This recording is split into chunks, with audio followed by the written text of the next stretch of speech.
Well, hi everyone, it's Marcus and welcome to more Zooming in the Jungle Room. I'm with Ruyter Suys, and you know what? We're going to have an absolute blast. So all the way over to Georgia. Ruyter, how are you?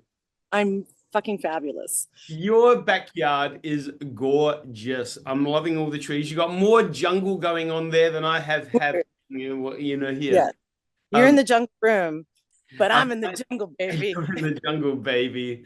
Hey, you are coming over to Adelaide or to Australia very, very soon. You're going to be kicking off a tour on the 23rd of January in Sydney. Then you're going to go to Melbourne. Then you're going to go to Brisbane, and you're going to wrap up the tour here in Adelaide on the 26th of January. It's not far away. I know. It's not Uh, soon enough though. It's like oh, I well, could go to. I'm ready. you've still got to get through Christmas yet. But you're going to be coming here with the Supersuckers as well. So it's going to be a big, fun old tour. I can't wait. Let's talk about it. What can we expect from the tour? Well, honestly, I think we're all going to be surprising each other because we go way back with these motherfucking super suckers. So Yeah. there's bound to be some incestuous rocking happening. I would assume that we might make guest appearances on each other's stages or just not leave or join in on occasion. And we go way back. So It I'm, sounds like it's going to it's be going to be fucking fun. It's going to be fucking yes.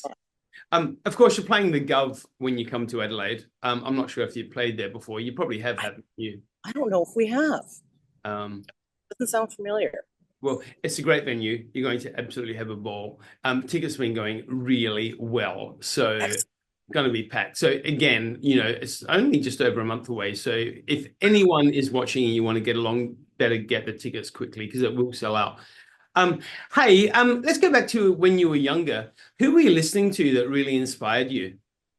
Oh man, I'm your classic guitar geek. I started off with Jimi Hendrix, Jimmy Page. Yeah. Uh, I mean, I studied, I sat in my bedroom and I smoked weed and I tried to be the loudest person in the house from, age 14 to basically I left home at 18. So I, Yep. I cut my teeth on all the classics. I went from Jimi Hendrix to Jimmy Page to Metallica to Slayer to, the heavy shit. Had to break up with my guitar teacher because he disagreed with the direction I was going in and that kind of shit. To define myself. I listen to Metallica now. You don't understand because you're old. How old were you when you got your first guitar? I was I picked up my father's guitar when I was about 8. Yep. So I was playing piano since I was about 3. Oi. And I wound up I got bored with it. I locked myself in the bathroom one day when my piano teacher came and I refused to get out. And I said, that's the end of my piano career. And I was like, I guess I was 8 at the time. And so then I needed something else. I picked up my dad's guitar, and my parents actually rented me a bass for, I think I had it for 6 months, and I was sick of it after one. And I was going to play my dad's guitar, and he had a really shitty amplifier that was almost as big as me and weighed nothing. And I dragged that thing into my room, up a flight of stairs into my little attic apartment. And it just sounded like holy hell. But it was, it was a dream for me. It sounded so bad, but it was the best thing in the world to me. And I And did, when's and the last? I had a shitty guitar through a shitty amp until I finally got my own Telecaster. And yeah, and the rest is history. Wow. And so you haven't touched the piano again? Oh, I have 3 of them in my kitchen. Oh, okay. Yeah. Cool. Nice. You can never Yeah, have no, I feel any. back, but I don't I play by ear simply, so it's very elementary, it's very organic and from the gut. I don't really have a lot of technique to rely on, so it's pretty simple shit, but it's fun. And I've actually had it on. I've recorded piano on a lot of tracks, but it's real simple shit. Okay. I wouldn't. Hey, Nashville Pussy has been around for, a good few years now, and released some incredibly banging albums. Have you got a personal favorite? It's usually the most recent. You know, I really, really, really like Pleased to Eat You, but Say Something Nasty, I think, is one that kind of got missed a little bit because it didn't have the same promotion as the previous ones. And I think that's probably my personal favorite from beginning to end. Mostly, yeah, because it came out almost like a whisper instead of a bang. Do you enjoy listening to your own music? Can you do that quite easily? I don't fucking sit around and listen to my own music ever. Okay. But I'm regularly surprised when I hear it because I'll hear it in a club or something and I'll be like, what the fuck, man? This is incredible. Who's the guitar player? And then someone will tell me that it's me. And I'm like, fuck yeah, that's the best thing. That's like waking yourself up snoring or something. Like who's that? Oh, it's me. Like it's just a pat on the back. You're doing the right thing, you know. That's crazy. Very self-affirming. What inspires your music then? Oh man, what gets you mood? Okay, I found this on. Oh my god, Siri's talking to me. Shush. There we go. I would say it's very much from the gut. Yep. You know, it's from like here and from here. It's whatever conceptions I have about the way I should play just flies out the window as soon as I get up on stage. You know, I just wind up like going with what feels good. Yeah. And when we're in the studio, we'll have ideas of what we want to do, and then generally we wind up opting for what's funniest. Like we'll write lyrics, and then when we start hearing them back, we're like, oh man, we can make that meaner, or we can make that funnier, or you know, it'd be really stupid. We just challenge each other to do something that's generally not very radio friendly, and like, you know, it's never the point. We just try to entertain each other, you know. Entertain fun. Yeah. Hey, is there a collaboration that you'd like to be involved in with somebody? Who would be the ultimate collaboration? That hasn't happened yet. I don't know. I wouldn't mind going back in time to when I was 12 and meeting Jimmy Page when he was into 12-year-olds. That'd have been kind of cool. Yeah. Is that legal to talk about? Probably not. But you know what? We can go anywhere, honey. Who am I collaborating with Jimmy Page? I don't know if I've ever spoken to anybody that I totally match hair with. We're twins. I don't know. Yours is really twins from other sides of the world.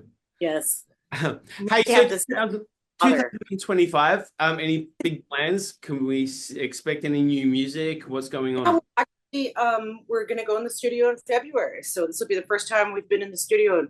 God. Here's the newest episode. Oh my God, why on earth is Siri constantly talking to me? She's listening. I know. Mad.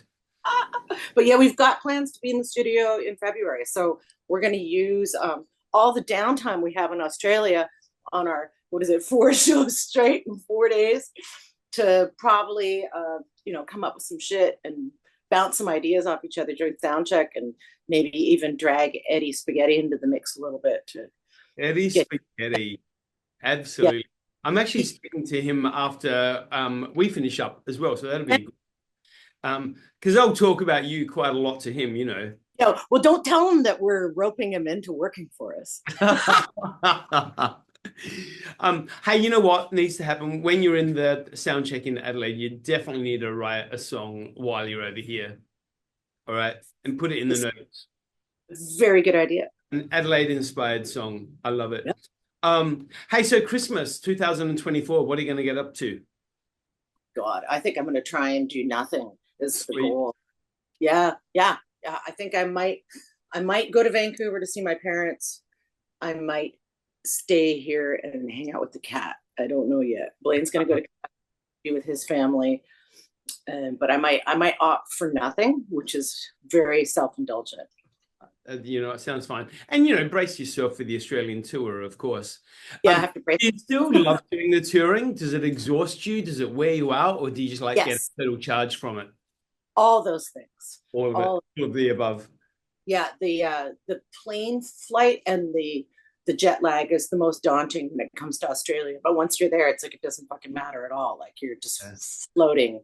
And it kind of lends itself perfectly to being on tour, is to be a little, I don't know where I am all the time. Like it's like, you know, it's like you've landed in the middle of a tour, even if it's the first day. It's like, because after you've been on the road a little while, you don't know where you are. You don't know what time it is. You just know, get on stage, time to rock. Mad flights. I mean, that's like crazy.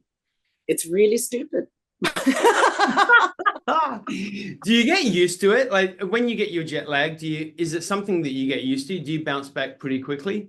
No, it's in fact, I think it gets worse with I think it was easier when we were on the tour, when we were on tour all the time.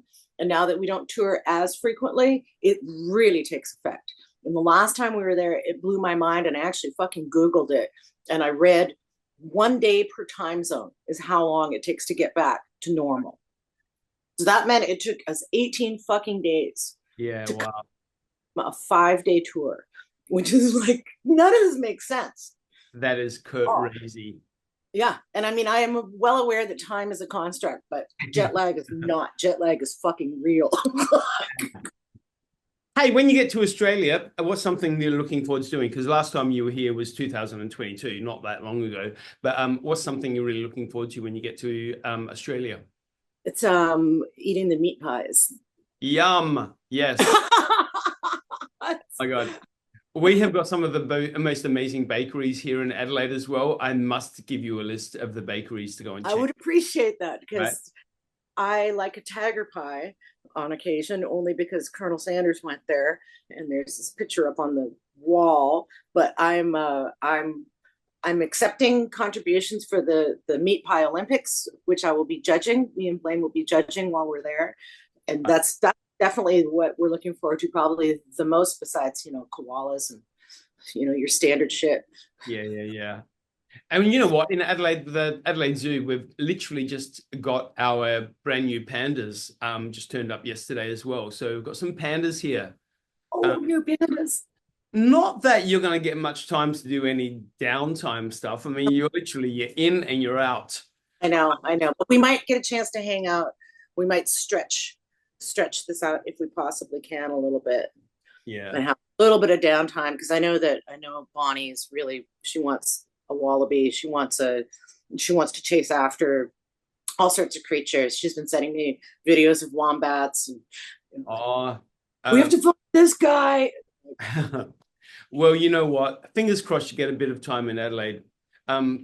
Yeah, I have. Plus, I steal a lot of my dance moves from Tasmanian Devil, so that's a lot of my stage presence is stomping around and making strange sounds. Because you are really quite energetic on stage. I mean, I don't know, all of you guys watching, if you've never seen these guys in Nashville Pussies perform, you know, next level. The energy is like bang. You would not even imagine jet lag. No, exactly. No one, and like, you know what? I'm surprised you just don't fall asleep the whole way home. Yeah, well, we sleep after the tour. Like, that's the whole thing. It's like, we'll get jet lag afterwards. When we're there, it's not going to make any fucking difference. But when we come home is when we suffer. Outstanding. You have to suffer for your art. Well, Ruyter from Nashville Pussies, I'm so excited to have you back over here in Australia. Like I said, everyone, the 23rd of January, the tour kicks off in Sydney, then it goes to Melbourne, then it goes to Brisbane, and then Adelaide on the 26th of January, which is a Sunday night. It's the Monday actually is the public holiday. So, because it's Australia. Really? So there is no excuse for people not to come out on the Sunday night. It is a public holiday. So Sunday is essentially yet another Friday. So exactly, right? Exactly. So get along, get some tickets, everyone. What an absolute delight chatting to you. Like I said, I mean, I can see out in your forest out there, it looks gorgeous. I wish you the most amazing Christmas, and I cannot wait to catch up with you at the end of January. Thank you so much. I appreciate it. We love Adelaide, and I love your jungle room. Woo! All right. I'll have pies for you. Ooh, good. yeah. Bye. Already getting better.